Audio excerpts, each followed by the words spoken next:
Trump nominates Paul Atkins to replace Gensler as SEC chair. Donald Trump has nominated Paul Atkins, a crypto advocate and former SEC commissioner, to succeed Gary Gensler as the new chairman of the SEC. In a December 4 announcement, Trump highlighted Atkins' extensive experience as the current CEO and founder of Potomac Global Partners and co-chair of the Token Alliance at the Digital Chamber of Commerce since 2017, where he has been actively involved in researching the digital asset sector. Trump emphasized Atkins' tenure as an SEC commissioner from 2002 to 2008, underlining his commitment to transparency and investor protection. This move aligns with Trump's campaign promise to the cryptocurrency community and was a key highlight of his speech at the Bitcoin 2024 conference.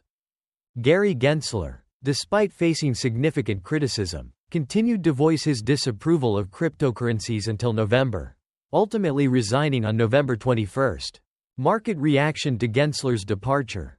Following Gary Gensler's resignation and the results of the 2024 U.S. presidential election, the cryptocurrency market experienced a notable uptrend. Analysts predict that the altcoin rally will extend into 2025, coinciding with Gensler officially leaving office on January 20.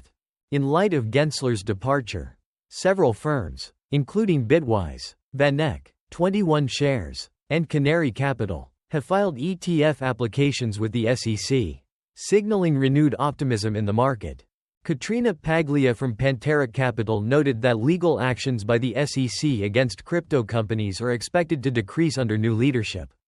During Gensler's tenure, the SEC imposed a staggering $426 million in legal costs on the industry and pursued lawsuits against 104 companies from 2021 to 2023.